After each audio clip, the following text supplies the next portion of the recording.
Ma'am आपका order? 1 green tea. Okay, yours? मेरे लिए ब्लैक कॉफी।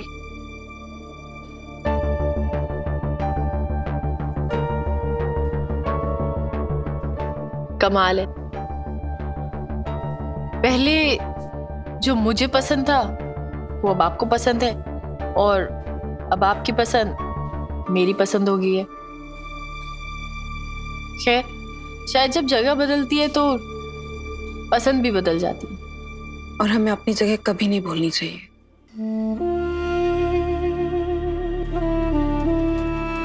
मैं विराट के बारे में बात कर रही हूँ। तुम और मैं अपनी अपनी जगह सही है, तो विराट नहीं तय कर पा रहा है कि उसकी जगह क्या है। वो अपनी जिंदगी से क्या चाह रहा है उसे खुद नहीं समझ आ रहा।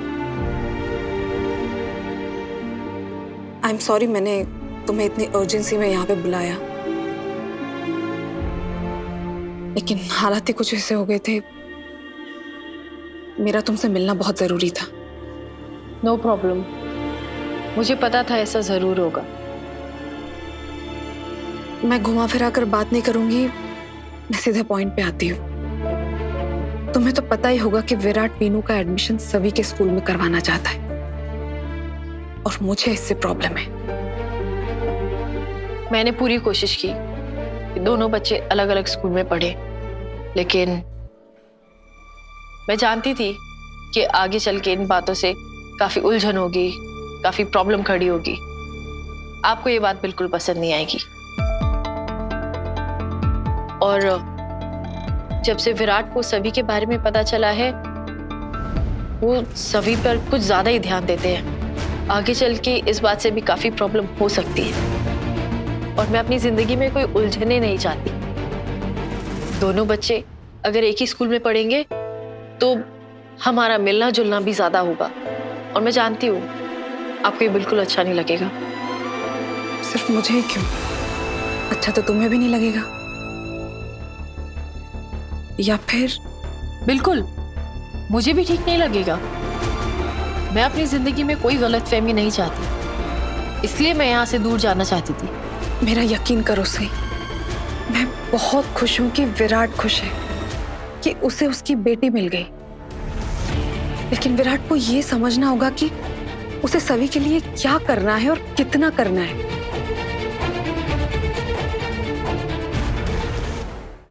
वो भावनाओं में बह के सबको भूल नहीं सकता, अपने परिवार के साथ ऐसे बर्ताव नहीं कर सकता। वो सिर्फ इसलिए कि सवी और वीनू एक ही स्कूल में पढ़े, वो वीनू को चलते सेशन के बीच में उसके स्कूल से निकाल के किसी भी स्कूल में डाल रहा है। देखो, बुरा मत मानना सही प्लीज। तुम अपनी बेटी को जहां पढ़ाना चाहती हो तुम पढ़ाओ, मुझे उससे कोई प्रॉब्लम नहीं है।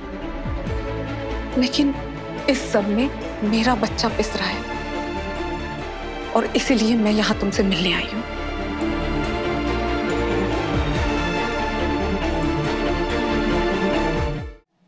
आप क्या चाहती हैं, मैं क्या करूं? हम सब जानते हैं कि विराट कितना जिद्दी है, और उसकी वजह से सिर्फ तुम्हारी और सभी की लाइफ पर ही फर्क नहीं पड़ रहा, बल्कि आसपास के सभी लोग अफेक्ट हो रहे हैं, विराट खुद भी, और ये अच्छा नहीं है। तो इस बात का सोल्यूशन क्या है? इसका सिर्फ एक ही सोल्यूशन है, तुम सभी को लेकर कनकवली वापस चली जाओ।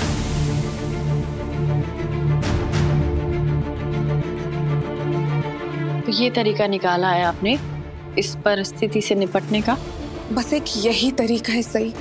जब तक तुम सभी के साथ कनकवली में रह रही थी, हम लोग भी यहाँ पर शांति से रह रहे थे। हमें तो ये भी नहीं पता था कि तुम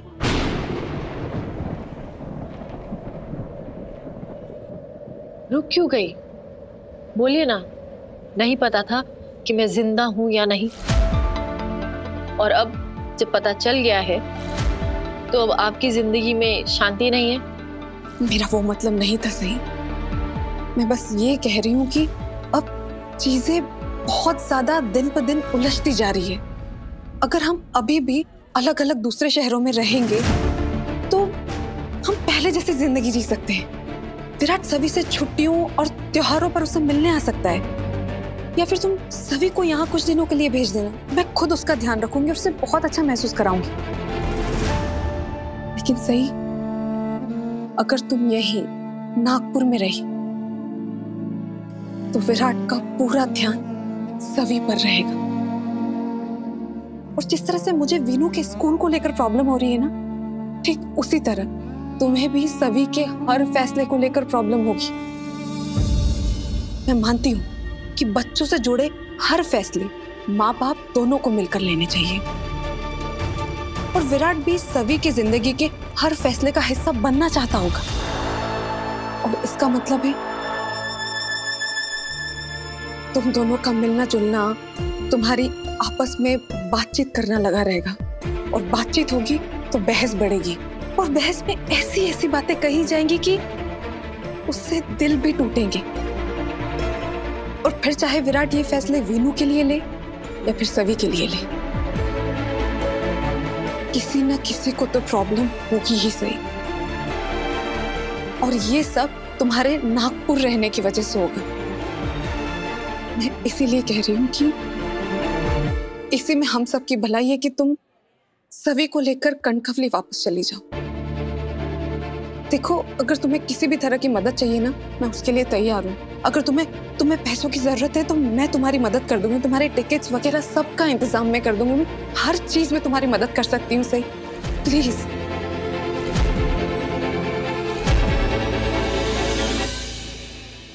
पता है पत्रलेखा, ये गिरगिट ना फालतू में बदनाम है। असल रंग तो इंसान बदलते हैं। जब तक आपको मेरी जरूरत थी अपने बेटे का इलाज कराने के लिए, आप मेरे आगे हाथ पैर जोड़ रही थी, गिड़गिड़ा रही थी कि मैं नागपुर आ जाऊं। और मैं नागपुर आई आपके बेटे का इलाज करने के लिए, और मैंने एक बार भी अपनी बेटी के बारे में नहीं सोचा। ये नहीं सोचा कि वो नागपुर में एडजस्ट कर पाएगी कि नहीं, कुछ भी नहीं सोचा। और अब जब मेरी बेटी नागपुर में एडजस्ट कर गई है, यहाँ पर खुश है, आप चाहती हैं कि मैं अपनी बेटी को लेकर वापस चली जाऊं। आप अपने बेटे के लिए इतना कुछ कर रही हैं, और आप चाहती हैं कि मैं अपनी बेटी के बारे में इतना से भी नहीं सोचूं। मेरी बेटी अपने दादा, अपने बाबा के साथ रहना चाहती है। जिंदगी में पहली बार सभी को इतनी खुशियां मिली हैं। इतने सालों से उसके मन में जो बाबा से दूर रहने का दर्द था, वो दर्द दूर हो गया। और आप चाहती हैं कि मैं फिर से अपनी बेटी को वही तकलीफ, वही दर्द दूं। काफी खुदगर्ज है आप पत्रलेखा। नागपुर आते समय मैंने एक बार भी सभी के बारे में नहीं सोचा, सिर्फ वीनू के बारे में सोचा, उसकी भलाई के बारे में सोचा।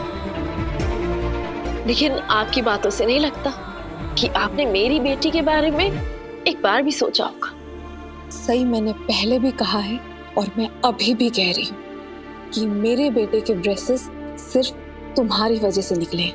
अगर आज मेरा बेटा चल फिर सकता है, दौड़ सकता है, तो उसकी वजह सिर्फ एक है, तुम। और मैं तुम्हारा ये एहसान कभी नहीं भूल पाऊंगी। और मुझे तब नहीं पता था कि सभी किसकी बेटी है। आपके कहने का क्या मतलब है? अगर आपको पता होता तो आप हमें नहीं बुलाती? बुलाती, जरूर बुलाती, लेकिन चीजें अब बहुत ज्यादा उलझ गई हैं। सही, बहुत सारी दबी हुई बातें बाहर आ गई हैं और हम सब की जिंदगियां एकदम उलझ के रह गई हैं। सही, सब कुछ बहुत अजीब हो गया है और हम सब ऐसे तो नहीं चलने दे सकते ना। सही, तुम प्लीज समझो ना, सभी का यहाँ रहना सिर्फ वीनू को ही नहीं, खुद सभी को भी अफेक्ट करेगा। यहाँ तुम्हें और विराट को बहुत लोग जानते हैं, और जिन बातों पर हमने पर्दा डाला हुआ है, उसे बेपर्दा होने का डर हमेशा हमारे दिमाग में चलता रहेगा। सही, और गलती से भी बच्चों को ये बात पता चल गई तो तुमने सोचा है कि उन पर क्या बीतेगी? अगर सबको ये पता चल गया कि सभी तुम्हारी और विराट की बेटी है, तो सभी के साथ साथ वीनू का भी मजाक बनेगा। पीटीएम में, एडमिशन मीटिंग्स में हम लोग क्या कहेंगे सही? और कब तक ये बात हम सभी से छुपाते रहेंगे? उसे कभी ना कभी तो ये बात पता चलेगी ही ना कि तुम विराट की वाइफ थी और विराट ही उसके असली बाबा है। मुझे पता है सही, तुम भी इन सब सवालों से उतना ही जूझ रही हो जितना कि मैं। इसीलिए तुम सभी को लेकर कनकवली वापस जा रही थी, और जो उस वक्त नहीं हो पाया वो अभी हो सकता है। हम दोनों मिलकर कोई ना कोई तरीका सोचते हैं ना तुम्हारे यहाँ से जाने का।